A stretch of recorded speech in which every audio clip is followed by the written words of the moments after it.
From 11FS, this is Fintech Insider News, and I'm your host, Kate Moody. Whether you're on the treadmill, washing the dishes, or on the morning commute, we're here for you, and you're doing great. This week, we're talking QED has $925 million to back fintech startups globally. A really great raise, some more capital to go back into the system, both for early stage fintechs and growth stage companies as well. So we discuss where we think that'll be deployed and the impact it might have on the wider investor landscape. High street banks are offering measly interest rates. We're seeing a really interesting divergence between the rates offered by traditional incumbents and some of the new fintech entrants in the market. So we discuss what the impact of that might be and where we think customers will move. And Pulp Diction, Amazon retires Samuel L. Jackson Alexa feature. We chat AI, voices, sat navs, the works. We get into all this and much more on today's show. So let's dive in. But first, a few brief messages. Back shortly. Hello, lovely listeners. We just wanted to let you know that Global Processing Services, otherwise known as GPS, the payments platform trusted by the leading issuers to process billions of transactions a year, have changed their name to Thread. Why Thread? Well, Thread because their tailored payment processing solutions are the thread that connects payments innovators of the future. Thread because they are a true partner, becoming part of the fabric of your business as it grows. And Thread because, well, it just feels right. Find out more at thread.com. That's THREDD.com. Thread, weaving payments magic. 11FS has been voted Consultancy of the Year at the British Bank Awards for a fourth time. We are super excited about bringing home the trophy, and it means more knowing that it is our clients that are the ones who voted for us. Digital financial services may only be 1% finished, but we're working with banks, fintechs, and everybody in between to chip away at the 99% still to go. And moments like this really tell us that we're on the right track. If you want to work with an award-winning team to build game-changing propositions, then let's chat. 11FS Ventures is home to industry experts across embedded finance, customer experience, digital strategy, bank building, and so much more. Kickstart your next project today and visit 11fs.com/ventures. That's 11fs.com/ventures.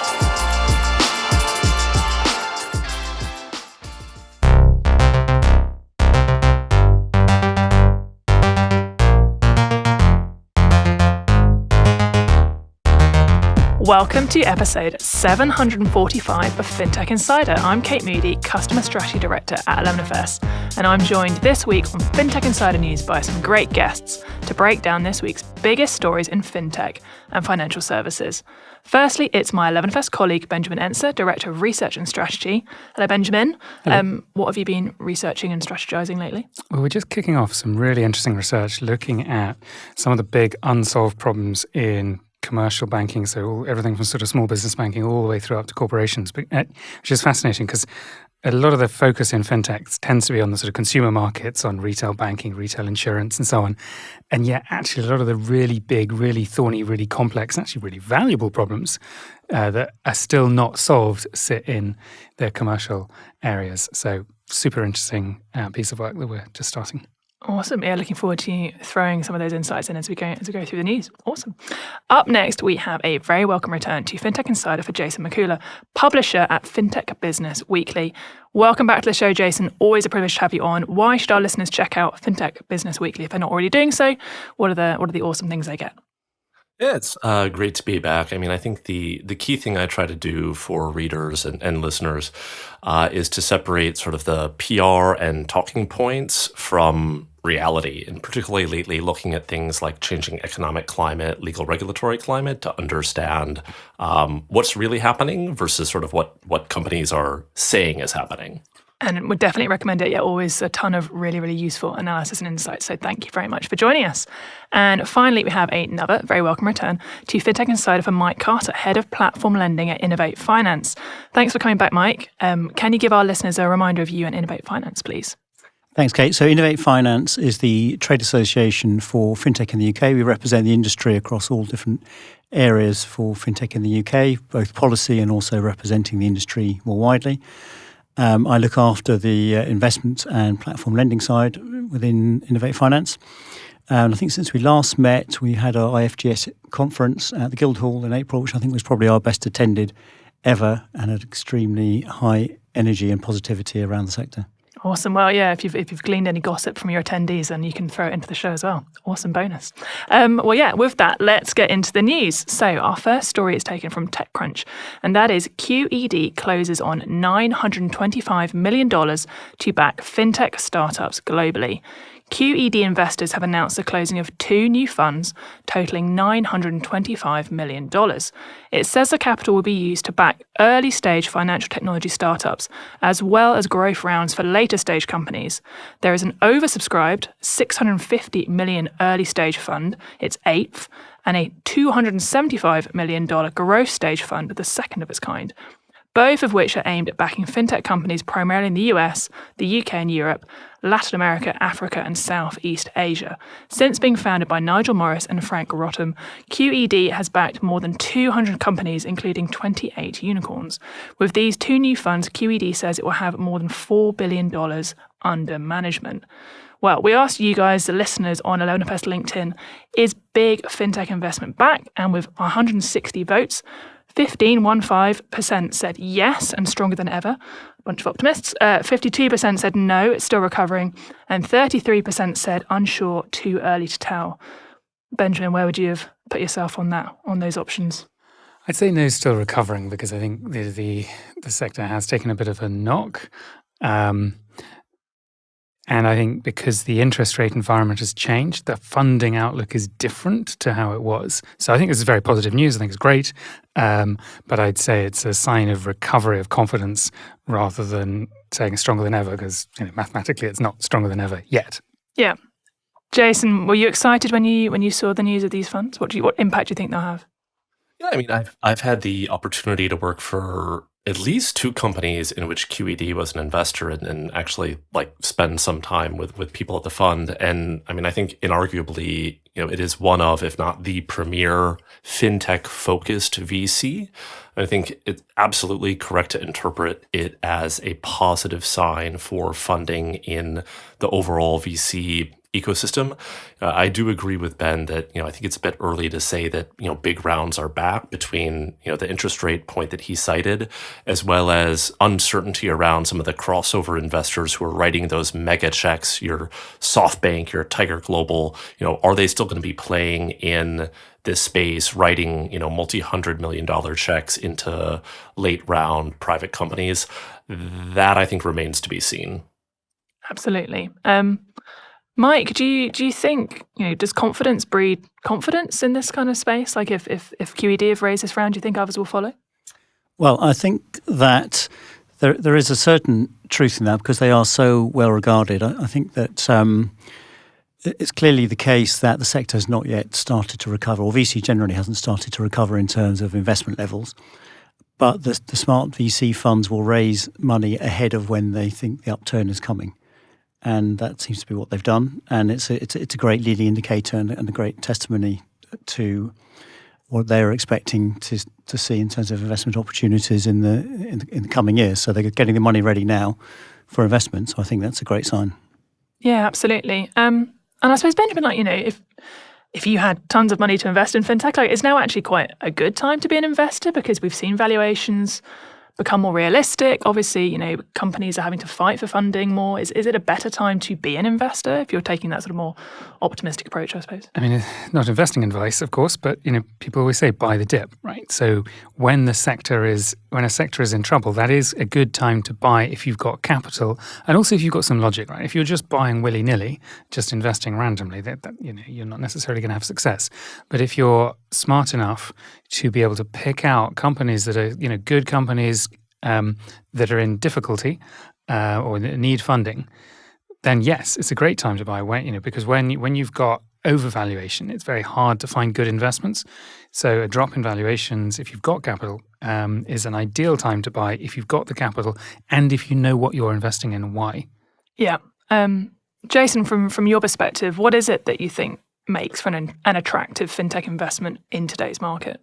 Yeah, I mean, I'm going to repeat some of the cliches that you're probably already familiar with, but the attitude has shifted from growth at all costs, and that is something that was powered by those super big checks, going into companies that ended up getting spent on marketing, trying to win market share, trying to win customers, to unit economics and route to profitability, right? So if you're a QED or another VC looking at a company now, that is the current lens. Does this company have competitive differentiation? Does it have a plausible path to a business model where the unit economics will make sense? I mean, I think the days of $600 million rounds, which Klarna raised at one point, I'm sure we'll talk about that later. I don't think those are coming back anytime soon. Mike, what impact have you seen this shifting environment have on your members? Well, I think some of them have certainly had to pause in terms of their capital raising aspirations, and we've seen some high-profile down rounds, and so it's required a shift in mindset in terms of how they're going to generate their cash flow. And so I think what we saw last year was companies raising less than they had intended, because the valuation was low, so they didn't want to have so much dilution, but they still needed the cash to run the business. So we saw cost cutting, which we haven't seen for a long time in the sector, or in some cases we've never seen before. So staff reductions, perhaps slowing down some parts of the edges of the business plan, so that would help to save some of the cash, put that together with the cash they are raising, and that funds the plan through to the next level. So it's required a different mindset for the business over the next couple of years. Yeah, absolutely. It's a really interesting perspective. I saw an interesting quote, Benjamin, from one of the partners at QED, who was saying, fintechs go where the banks don't. They fill spaces the banks do not. Do you think that's still true? We've obviously seen lots of the big banks really focus on raising their game and starting to do more challenging and interesting things themselves. I think it is true. I think there's a number of reasons why it's true. One is that although there are hundreds of thousands of super smart people in banks who can see the customer problems, getting the organization backing you to invest in solving that problem can be difficult. Particularly when banks can often generate plenty of profit in other areas. What's the temptation to go and invest in sometimes, apparently small problems and so on. So that's one issue. Another challenge for banks is most banks have geographic licenses, right? Some of the biggest problems that fintechs are going after are actually cross borders, and you're looking to expand internationally. That's incredibly difficult to do as a bank. Let's say you're running a brilliant Polish bank and you innovate brilliantly in Poland. It's actually quite hard to then take that to Romania or Austria or wherever. So I think there's a series of challenges that people inside banks or insurance companies, whatever, who've got great ideas have in taking those to market. And then you've finally got the risk thing. For some of these ideas, particularly if you're kind of at the edge of regulation or, you're trying to do something a bit new, doing that from a banking license isn't necessarily the smartest thing, because you create a whole bunch of headaches for all of your compliance and regulation colleagues. Better to go and do that in a startup, experiment in a space where you can maybe, take a few more risks. Well, obviously, working with the regulators. So I think there's a number of reasons why fintechs still have advantages in going to smaller opportunities that banks don't fill. Absolutely, for sure. Jason, I suppose I was interested in the geographic areas that QED talked about when they announced these funds. I suppose notably to my mind, not mentioning the Middle East. They've talked in some of their other releases about India and Southeast Asia being particular geographies of interest. What do you see as the most likely places for this funding to actually get deployed in geographical terms? Yeah, I mean, I think, my point of view, particularly when it comes to, retail and SMB banking, is it's challenging in markets that are already very well developed, right? And not that there hasn't been, a huge fintech presence in the UK or in the US, but to the question that you just asked, Benjamin, it tended to focus on segments of the market that were not particularly well served by establishment banks, right? So if you look at, in the UK example, what was Revolut's wedge, 4x because the establishment banks, were pricing it in a way that was, arguably gouging consumers. You look in the U.S. case, Chime, Vero, etc., they were serving customers that were having bad experiences at establishment banks because, to be blunt, they were poor and they were getting hit with overdraft, NSF, and min balance fees. But the reality is these are ultimately relatively smaller segments with perhaps not as attractive economics or profitability. So when you're talking about investing outside of US, UK, or outside of developed markets, I think it becomes much more interesting, particularly in that like retail and SMB segment. We've seen the success that Nubank has had in Brazil, and if I were a VC, I would be asking myself, where do we think we can replicate the kinds of success some startups have had in markets like Brazil or Mexico? There does tend to be a bias just towards size, right? So India is obviously attractive given just the sheer scale of the country, as well as some considerations around sort of like the legal regulatory climate that may make some markets more or less attractive. You mentioned the Middle East, for example, being one that is perhaps less attractive. I've done some work with clients there and was surprised at how different and lengthy the licensing procedures were when it came to interacting with regulators. So if I'm, put a VC hat on and say, where do I want to deploy my money? Maybe it's not into markets where there's a perception, correct or not correct, that the regulatory apparatus is going to be slow to work with new companies. Yeah, that makes a ton of sense. And as you say, like all sorts of different considerations, but definitely great news to kind of see this additional funding available. And we're looking forward to kind of seeing how they deploy it and kind of which fintechs they give their backing to. So one to watch. Okay, our next story comes from the Guardian newspaper.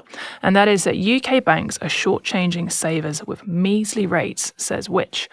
UK banks are paying savers measly rates on their cash, even as the Bank of England has taken its base interest rate to the highest level in more than a decade, according to a study from the consumer group Which. Consumers face rates as low as 0.1% for some instant access savings account, Which found. That appears particularly low when compared with the Bank of England's key interest rate, which was set at 4.5% in May. This is the highest level for the central bank's base rate since 2008, in the height of the global financial crisis. Consumers may be better off switching from the high street bank in order to get the most attractive rates, the consumer group's report added. Mike, are consumers being shortchanged? Well, I'm actually going to come out in support of the banks unexpectedly on this one. I think that you have to understand where they've come from since the financial crisis. Their capital requirements have doubled as a result of Basel III. Their liquidity requirements have increased dramatically. And certainly in the UK, the large banks have quite poor profitability. They trade below book. Their investment case isn't particularly good. And so a rising interest rate environment gives them the first opportunity since the financial crisis to actually start to try and earn a greater spread and to earn what should be a profitability for the business. Most of them aren't covering their own cost of capital. So as base rates go up, they increase the rates on their loans, but also they don't raise the savings rate so much in order to create some spread for the business. And that is just the economics of running a large bank following the financial crisis. That wasn't the economics before the financial crisis, but it is the economics now. So savers may feel hard changed by looking at the reference rate from the Bank of England, but that doesn't mean to say that's the rate that's available to them. The flip side is it does actually create opportunities for challengers, for fintechs. And if you look at people like Atom and Monzo on their sort of 1 year accounts, they're offering quite high rates. So the rates are there if customers want to go and find them, but it requires them to get over their inertia and to go and find them. Yeah, I mean, it's just a really interesting, I think, as you say, like there's tons of really important calculations that sit underneath the surface that the vast majority of customers just don't see, and I think it's right to highlight them. But I posted on my LinkedIn, actually, I received 2 emails on the same day from 2 banks. One was a large incumbent bank that sent me an email saying the Bank of England base rate has changed. Your credit card rate is going up. No mention of anything to do with savings. Whereas I received an email from Monzo the exact same day saying your interest rate has gone up automatically. And you know that they're different. You know that they have different commercial models. But for me, just trying to think just about myself as an individual, experiencing that moment of those two pieces of communication in totally different language as well, side by side on the same day, you just think, we tend to think about interest rates just as sort of like commercial levers that we dial up and down. But I think from my customer perspective, to the ordinary person, it's really about a sort of how a bank is valuing me as a customer, and what is this sort of value exchange that we're having between me as a customer and you as an organization. So I think there's lots of practical reasons behind it, but I think it's a very difficult challenge for these incumbents to maintain when there's big companies, big established fintechs, as you say, that are pushing hard on it. Benjamin, what was your take? I'm going to disagree with Mike, because you're quite right about higher cost of capital from Basel and so on. But the fact remains that the banks are taking advantage, as you said, of the opportunity of interest rate rising to widen their net interest margins. Right? They could have done that, before. They could have increased the rates they were charging, for lending money out and so on. The fact is they are taking advantage of that, and they are taking advantage of customer inertia, right? And the dirty secret of retail financial services in pretty much every market in the world is that banks make a lot of their profit from customers not doing what's rational because they're not paying attention. And so, some customers are just frankly bad at maths, right? All of us went to school. There were people in our class who were good at maths, and there were people in our class who were not good at maths. And then to the point Jason was making earlier, a lot of the opportunities that some of the US consumer fintechs picked up on was opportunities where, really poorer customers are sort of suffering. So yes, this is coldly rational, but is it actually good customer strategy? Are customers going to remember this? Customers notice this, right? This is why it's being written about. This is why it's being talked about. It creates an opportunity, as you said, for other companies to come in and take some of those customers. But sadly, it does mean that people who are not paying attention to their finances, which probably includes me, are losing out. So I don't think it's very smart. I can understand why, someone sitting in the treasury in a bank thinks this is clever, but I suspect there are probably some people in the retail distribution parts of banks who are pulling their hair out and saying, this is so bad. Jason, I'll give you a chance to throw your hat into the ring as well. What do you reckon? Yeah, I mean, this phenomenon, which in banking terminology is known as the deposit beta, or when the central bank raises rates, what percent of that or how much of that actually flows through to the depositor, to a consumer. This is not unique to the UK. I mean, in getting ready for this conversation, I actually logged into my American bank account. And do you want to guess what the interest rate on my savings account there is? 0.01. It's 0.01%. So even lower than your high street banks. I mean, I think a couple points. One, unfortunately, the reality is that most consumers don't have enough money in their account that it really makes a significant difference. Right. So I was looking at Monzo's recent annual report, and back of envelope math put the average balance per account per user at about £800.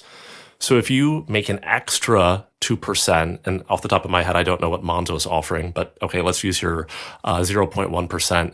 If you bump that up to 2.1%, how much extra are you making on £800 in a year? I'm not going to make you guys do the math. It's 16 quid.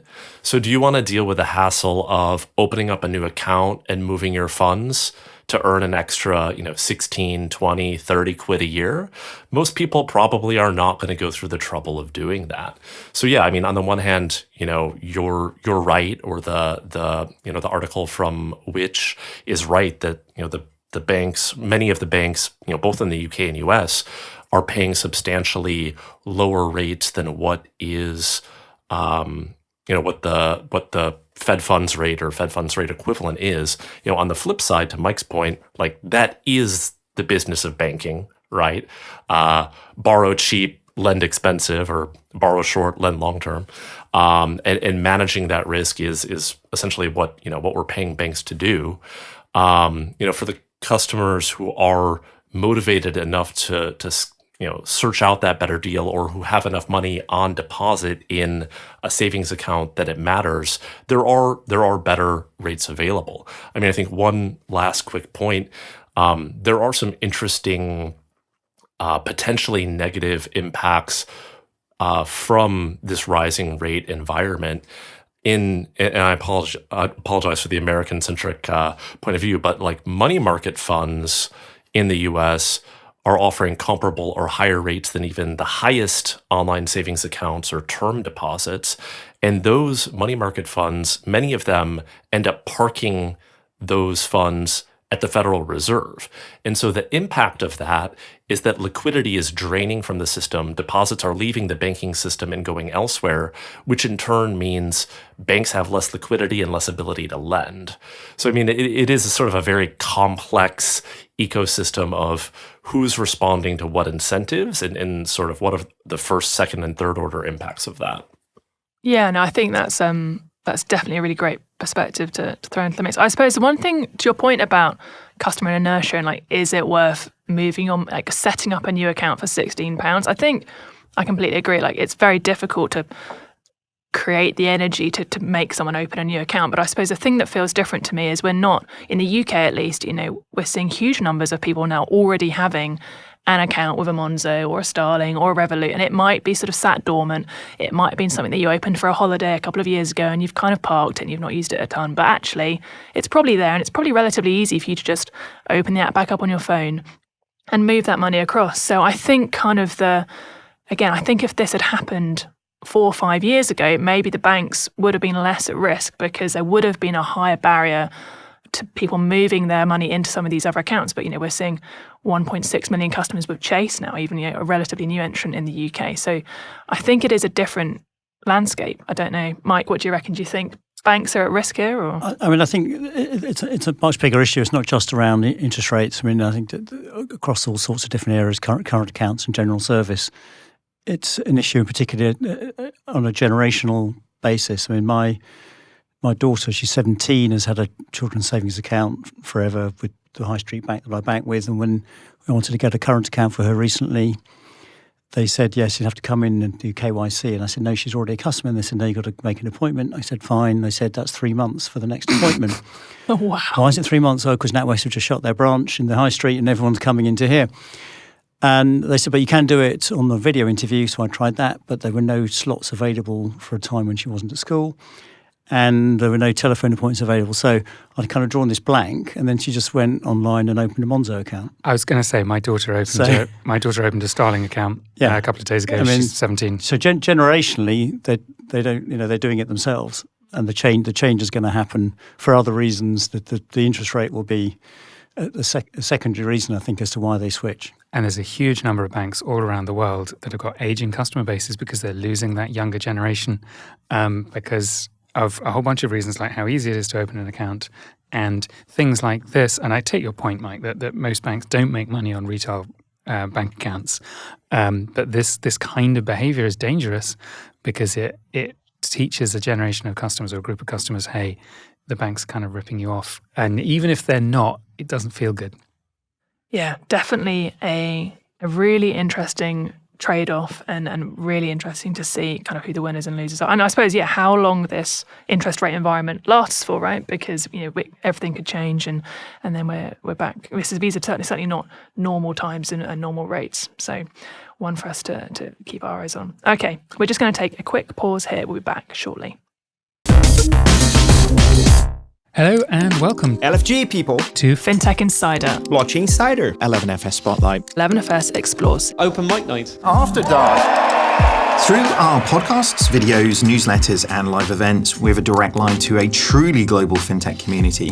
So if you're looking to sponsor and collaborate on content that connects with everybody from fintech beginners to the biggest VCs, then chat to our team at sponsors@11fs.com or visit 11fs.com to find out more. Long live the community.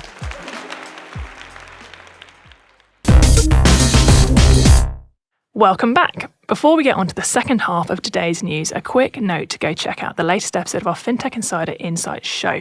We've put together an all-star panel of 11s to talk about how not to build a bank. Join Ross Gallagher, David Breer, Ewan Silver, Naz Ahmed and me for this sharing of the battle scars of building banks around the world. An essential listen for anyone launching a financial services product. So go check that podcast out, wherever you got this one from. Okay, let's get back into the news. Our next story comes from the Financial Times, and this is Klarna's losses halve as Swedish fintech predicts return to profit. Klarna halved its losses in the first quarter as a Swedish buy now pay later pioneer said it was on course to return to profit by the end of the year.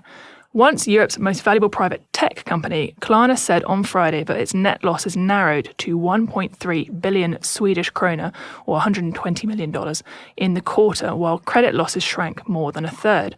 Its revenues rose 13% to 4.9 billion Swedish krona. The company is expecting to be profitable again by August or September. It last made an annual profit in 2018, a quarterly profit in the second quarter of 2019, and a monthly profit in August 2020. Benjamin, we were talking earlier about the return of, or non-return, of big fintech investment. So, do these figures from Klarna show that buy now, pay later is back with a bang? No. The thing with lending is it's easy to lend the money out. It's hard getting it back, right? So the test of any lending business model doesn't happen until 3, 4, 5 years later, depending on the tenure of the loan. Klarna's been operating for a long time, right? It's 10, 11, 12-year-old company. 15. 15 is it? Thank you. To not be profitable at this point is not great. We're talking about, hey, they made a profit in this month and they made a profit in that month. And I get it's very hard running a business, and I get that, the economy has been against them and so on. But they've got to be looking at their credit scoring and saying, okay, what's going on here? Why are we losing money? Because making smaller losses is still making losses. So no, I don't think this shows that buy now, pay later is back with a vengeance. I think it shows that it's still a very challenging business model. It's clever, but it's still very challenging to make work. Jason, do you think Klarna will achieve profitability later this year as they're forecasting? Yeah, I'm gonna step up and defend Klarna on this one. I mean, I do agree that I don't think buy now pay later is back with a vengeance. I don't think you're going to see Klarna return to the 47 billion valuation it had at one point. I do think that Klarna is one of the more interesting companies, interesting stories in the BNPL space, in the sense that I believe it had a track record of multiple years of profitability before BNPL blew up as a category. And that fundraising round I alluded to earlier is $640 million, valuing it at $47 billion, was over the course of the pandemic. And if SoftBank shows up and offers you a check for $640 million, valuing your company at almost $50 billion, I imagine it's very, very difficult to say no to that, right?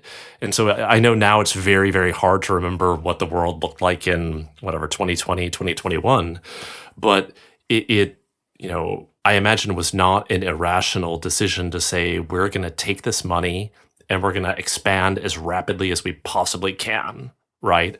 Launch in the US, launch in Mexico, expand in Europe, etc. And not surprisingly, that turned into swinging to significant, huge losses, both from operational expenses and, to Ben's point, credit losses, right? You might be, used to lending in Sweden or used to lending in the UK. Entering a new market, in many ways, in the lending business, is starting an entirely new business. You have different data sources, you have different regulations, consumers have different behavior. And so it's not surprising that Klarna racked up huge losses as they grew very, very quickly, both on provision for loan loss as well as marketing expense, other OpEx.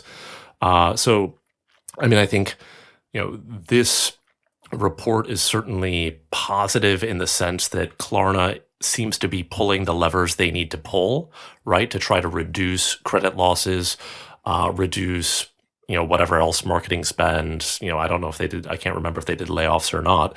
They're pulling the levers they need to pull to move this in the right direction. Do I think it's going to be, ever recapture that sort of peak of the market, whatever, 18 months ago?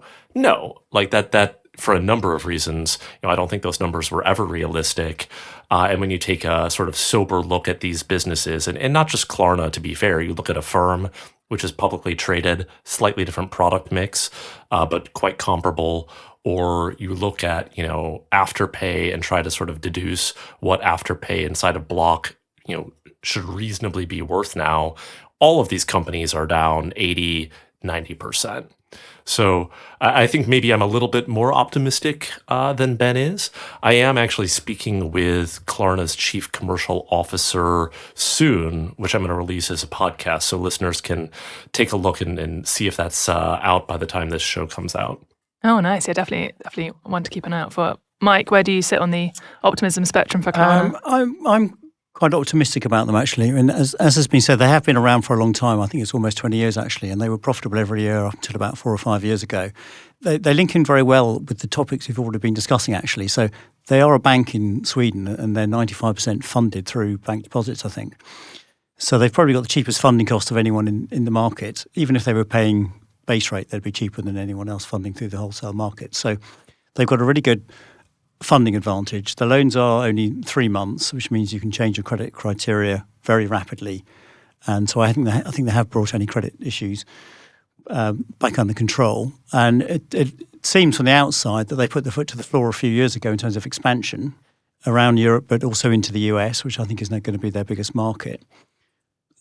They spent a lot of money doing that, and now they've had to cut the costs with the capital raising last year, and they're going to be profitable, I think, more because they've cut costs than anything else. So it sort of slowed down their expansion rate, but they have grown into key large markets.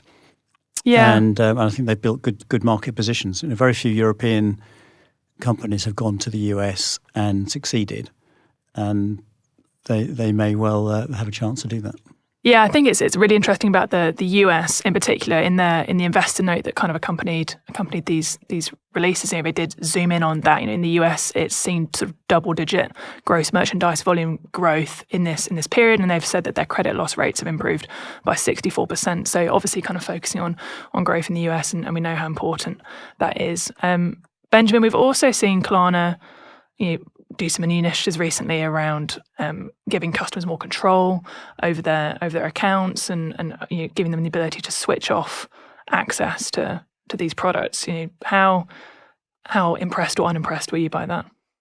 I think it's a good thing. I mean, I think what the industry as a whole needs to do is look after customers, and I know that obviously there's regulations and so on that are putting more pressure on financial services companies to look after their customers, but particularly when you're dealing with retail customers, it is important for firms to recognize that customers don't always understand their finances. Some do, some understand their finances perfectly, and others don't. And so giving people help to understand this product might not be right for you, this product might not be good for you, you actually should think carefully before you do this, I think is completely the right path to go down.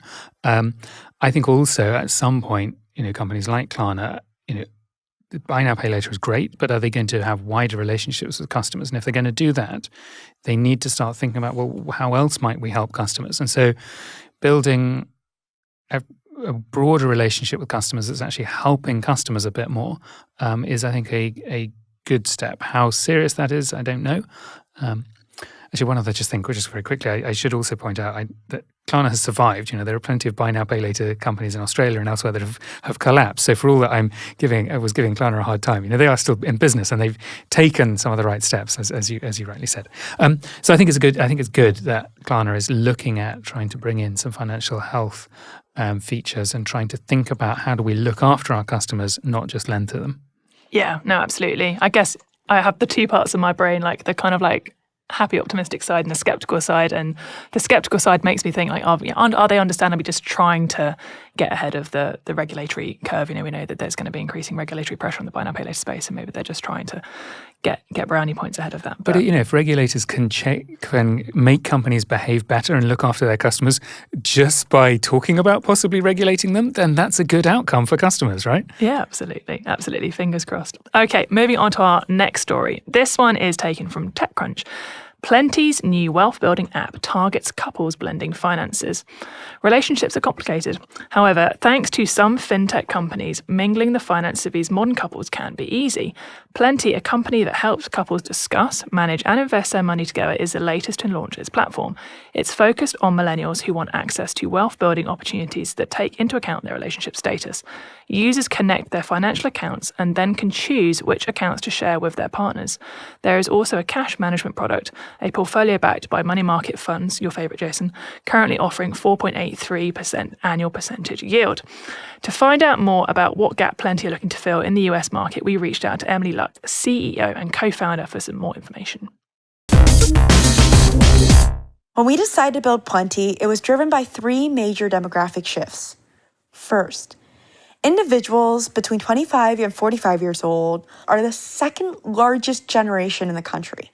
And they're entering this life stage where they're reaching these new life milestones, like they're looking to get married, buy a house or upgrade their home, start a family or grow a family, starting to think a lot more about things like retirement, whenever that might be. Second, they're also entering their highest earning years, but they're not quite there yet, and they're just starting to build up what they have. Third, more than 65% of this generation is partnered up, of which over 80% are dual career couples. And when you talk to these individuals and you look at their biggest needs and pain points, they're saying things like, where do we put our money and how do we invest it? And critically, how do we do this together?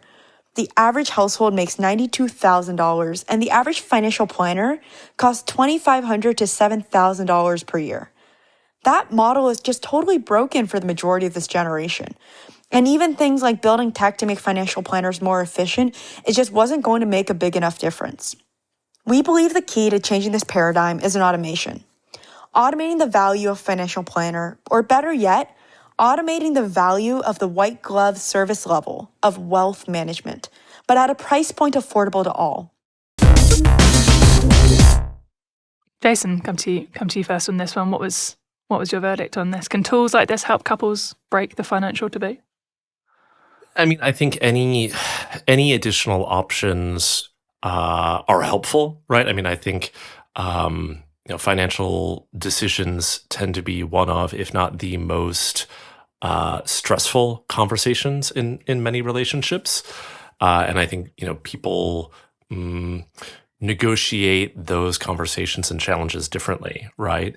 I do think something like a simple joint account is something that has been around for eons, and we've seen like zero innovation or evolution of what that product is and what it enables couples to do. So I think an offering like Plenty at least moves that conversation forward. Benjamin, are you going to be signing up? No, because I'm not an American, so I'm not eligible. But actually, I think Emily is spot on in her sort of her description of the problem.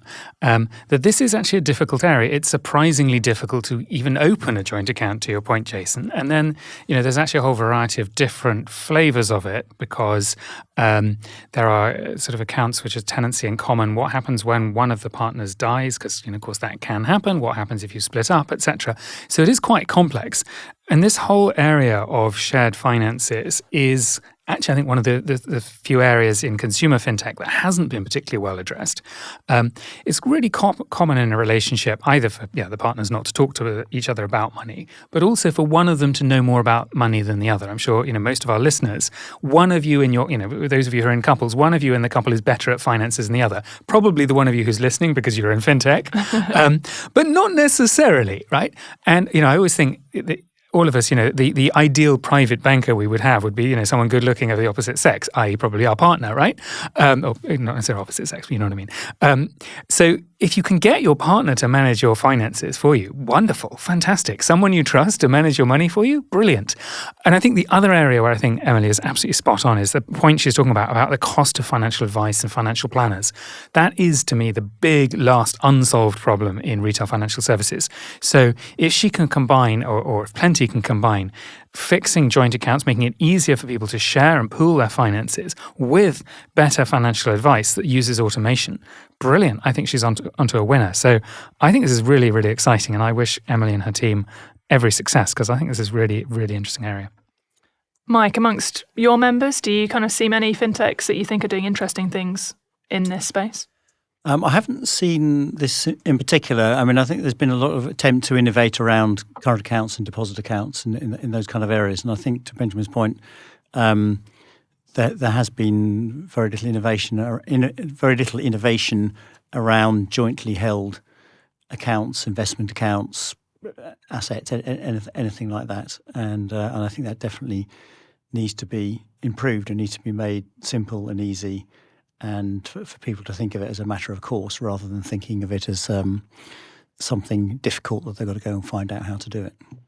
Yeah, I think it's I get told off by my husband for chatting about him too much on this show. Anyway, so probably shouldn't go into all the details of our money management system as a couple. But I think the interesting thing is about striking that right balance between wanting to share some things, but also wanting to retain a degree of financial independence, or having the ability to kind of create that personal balance, because it will vary from couple to couple. Like some couples will want to share absolutely everything, and some couples, such as myself, will still want to be able to have like some money that you get to keep for yourself to spend on the things that you enjoy, that maybe your partner might tell you off for purchasing. Where you're like, is this strictly necessary, etc. That doesn't happen anywhere. No couples are like that at all. No couples are like that at all. But no, I think that is the thing. This is something that we see even outside of couples. I think we see this in individual accounts as well. Like this difficult balance between taking friction out of financial experiences and then putting it back in. And I think this is something that kind of the whole financial services space is kind of trying to work out. Like how do you kind of strike that balance between things being smooth and connected and simple, but then having some things which are hived off and set away and hidden from view. So no, I agree, Benjamin. I think definitely wish them a lot of luck. Jason, it's interesting. Obviously, Plenty have gone for, in terms of how they're set up, they require this initial deposit, I think $100, and then they're charging a $150 annual membership fee for individuals or $200 per couple. What's your take on kind of the subscription model in financial services generally? Is it a good idea? So I'm of two minds about this. I suppose maybe that has to do with like being American and having worked in American financial services and now living in Europe, where it's completely normal to pay a monthly fee for your current account. Whether it's a neobank or an establishment bank, they tend to carry like monthly service fees, subscription fees. I do think that in the U.S. market, charging a subscription is going to dramatically limit the number of people who are interested in signing up for the product. I mean, people are just so accustomed to the idea that these kinds of products should be free. And for listeners, I'm making air quotes because, of course, they're not free to operate for the bank, right? So then they need to figure out the monetization model, whether it's things like interchange on debit cards or hitting you with overdraft fees or whatever. So I mean, again, on the one hand, it's like I appreciate the transparency of saying, hey, it costs money to run this service and we're going to charge a fee. From a business model perspective, in markets where consumers have been trained not to pay fees, I think it's going to be very, very difficult to get people to want to pay for it. Yeah, I think Jason is spot on, because the big problem is that people don't recognize the value of financial advice. They're so used to financial advice being sort of given for free or offered for free, and it's not really free, that people don't appreciate that actually spending $500 or $1,000 or whatever with a financial planner or a financial advisor could actually save you tens of thousands or hundreds of thousands. But because people don't understand that, to Jason's point, they won't want to pay the upfront money, even though actually that could turn out to be a really good investment because it could save them a tax thing or help them understand an investment opportunity or whatever. So the big problem is people don't recognize the value of financial advice. Yeah, no, it's a really difficult thing to communicate. Mike, I'll give you the last word on this one. Does fintech have the power to save relationships? I'm sure it can. I love it. I love the optimism. Okay, now for the section of the show called Big Click Energy, a quick-fire roundup of some more click-worthy news this week. Benjamin, what are you going to start us off with? So this is a story that property fintech LendInvest has sold a £243 million buy-to-let mortgage portfolio following various financing deals, which was reported in City AM. London-listed property fintech LendInvest has confirmed the sale of a £243 million buy-to-let mortgage portfolio to digital bank Chetwood Financial. The portfolio includes mortgages originated between the 1st of March 2022 and the 30th of November, during which time interest rates hikes reduced the profitability of the mortgages. LendInvest will take a £10.5 million loss on the sale, which will be recognised in its 2024 results, largely offsetting a £10.8 million profit booked in April from the sale of its residual interests in a bunch of securitised products. The funds from the sale will be used to repay the facilities that financed the assets in the first place. LendInvest said this will allow the capital to be redeployed in new mortgages with stronger margins. I think this is fairly normal portfolio sale. A lot of managing a portfolio is really about getting economies of scale and so on. So if Chetwood can run that portfolio more efficiently, then that's all to the good. I think the only danger you get is when the originating lender and the company that ends up holding the book become very far apart, that you can get quite a bit of risk coming into the system because the company buying the portfolio doesn't really know what's in it and so on, and you can get some systemic risk that can build up in that way. But otherwise, I think this is a fairly normal and not particularly surprising deal. Yeah, I think it's they're doing an interesting mix of things. Chetwood, they're also Chetwood is interesting. Building a bank with Mumsnet as well, so keeping my eyes peeled for that one. Our next story in this section comes from Sky News, and that is HSBC opts for innovation in rebranding of Silicon Valley Bank UK. HSBC will next month unveil a new name for the technology-focused bank it rescued earlier this year after its US parent collapsed. Sky News has learned that Europe's biggest lender intends to rebrand Silicon Valley Bank UK, SVB UK, under the name HSBC Innovation Banking. The new identity is expected to be announced to coincide with London Tech Week, which kicks off on the 12th of June.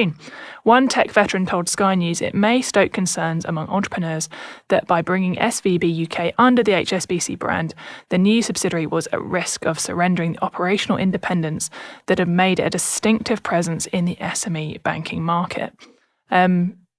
Just generally really interesting to watch how things are playing out after HSBC rode in on their sort of shiny £1 rescue horse during the SVB crisis generally. Up until this point, it seemed like the focus has been on trying to retain key staff. It was reported that just after the sale, they signed off between sort of 15 and 20 million pounds in bonuses for employees. The key executives and board members seem to be staying on board. So continuation in that sense, but I suppose HSBC SVB would have just been like too many letters. So it makes sense that they're changing it, and obviously Silicon Valley Bank as a brand now is sort of tarnished, but a little bit underwhelmed, I suppose, by innovation banking. But I suppose the most important thing is really waiting to see, do they still continue to have that focus on those entrepreneurs and those businesses that really, really benefited from that SVB focus and from the support that they provided, and can that be maintained even within the boundaries of HSBC and their, undoubtedly less risky approach to lending. Okay, let's bring everybody back for the final section, looking at a more light-hearted story from the last week. This comes from Engadget, and that is Amazon ditches Alexa's celebrity voices and will issue refunds upon request. Much like many of his movie roles, Samuel L. Jackson is being killed off from another acting gig. Amazon is ditching all of its Alexa-enabled celebrity voices, including Shaquille O'Neal, Melissa McCarthy, and Samuel L. Jackson. The distinct voice options will no longer be available for purchase and will no longer function. This feature was an add-on for Alexa that transformed its usual chirpy tones into that of a celebrity. The voice assistants could tell jokes, answer questions, and complete simple voice-assisted tasks. I mean, I just didn't even realise this was a thing. Like, I've been using Alexa for all sorts of nonsense for ages, and I could have had Samuel L. Jackson in my house. I feel kind of sad. Mike, have you got Samuel L. Jackson in your house? Or? Like you, Kate, I had no idea you could get these names. I am disappointed as well because I've got a few Alexas and I didn't know that we could have got celebrity voices, so I feel I've missed out here. Benjamin, have you? I feel like you won't have Alexa in your house. Am I wrong? I'm going to sound slightly paranoid, but I'm always wondering what they do with some of the data. I'm not sure that's paranoid. I think that's a fairly sensible concern there to have been have. so many incidents of people being shown advertising for something that they were talking about, just a few hours earlier, that I'm not actually particularly keen on having somebody recording everything that's going on in my household. Yeah, no. Not that there's anything untoward going on in my household. I just don't like the idea of big tech making extensive use of my data. So I'm personally not a huge Alexa fan. Even if it's Samuel L. Jackson. Oh, well, I didn't say I wasn't a Samuel L. Jackson fan. Okay, okay, fair enough. Jason, does Alexa actually lead to more purchases from Amazon? Is it what kind of contribution is it making to Amazon's business, do you think?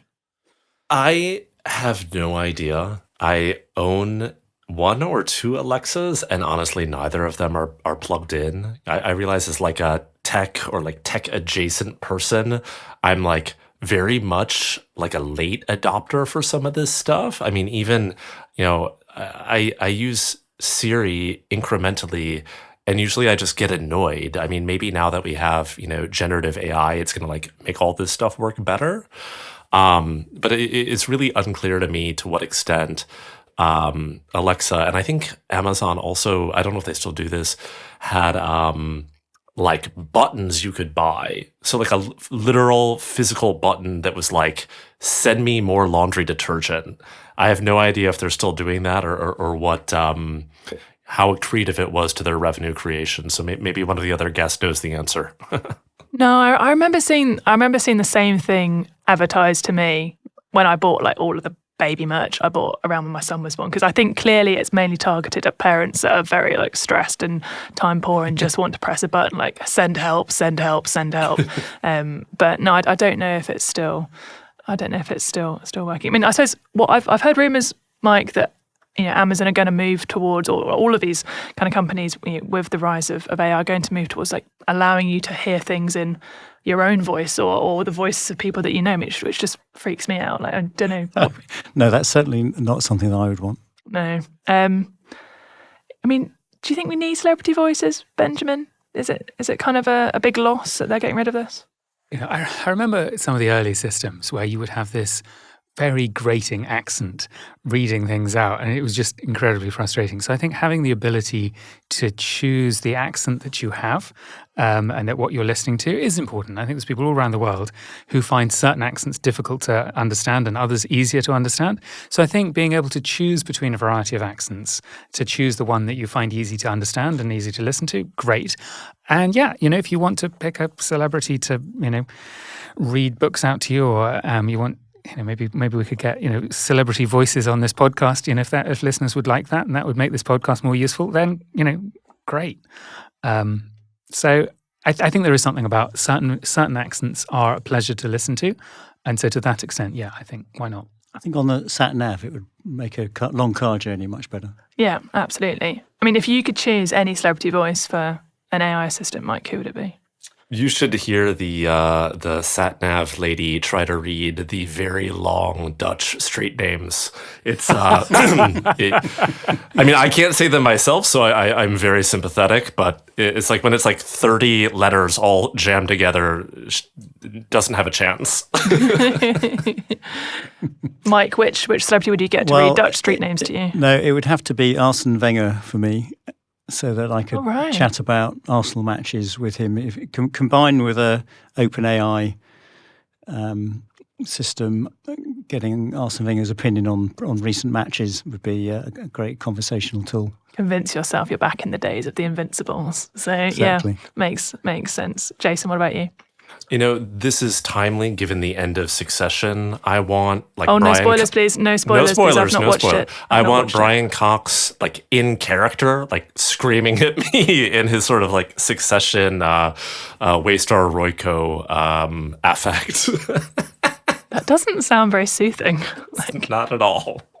Okay, getting some good insights into people. Benjamin, what about who's your celebrity voice? Is this for a sat nav or just in general? It just says an in AI general. assistant, so you can stipulate your celebrity, I suppose, and your assistant. I'm going to show my age a bit here, but I do like some of those classic British actors, like someone like Laurence Olivier or James Mason or someone like that. But they are quite soporific, so I think for a sat nav, not so good, because it will send me to sleep. But I like those sort of, or Maggie Smith, so a sort of classic British Shakespearean actor type. Suits you perfectly, absolutely. I think mine, but again, it's not like an age thing. I think mine would be David Attenborough. I just want David Attenborough to be with me always and forever. I'm still, just the best person. I don't know, is David Attenborough known outside of the UK? I feel like he's such a celebrity. Okay, he's sufficiently global. Yeah, saving the world. Thanks, David. Okay, that wraps up this week's news show. Thank you so much to today's guests. Thank you for joining us and for your opinions, your insights. Where can people find out a bit more about you, Benjamin? You can find me, Benjamin Ensor, on LinkedIn, or you can find out about what the team are doing at 11fs.com. Brilliant. Jason, what about you? You can find the newsletter and podcast at fintechbusinessweekly.com, or I'm, still on Twitter for the moment at Mikula JA. Go check it out. And Mike, what about you? And you can find me on the Innovate Finance website. And if your listeners want to come along to our next public event, we're selling tickets now for Fintech as a Force for Good, which is taking place in October in London. Awesome. Check it out. And as for me, you can drop me an email, kate@11fs.com, or contact me on LinkedIn. Thank you so much for listening. Join the conversation on social media or email podcasts@11fs.com. Thanks very much. Goodbye.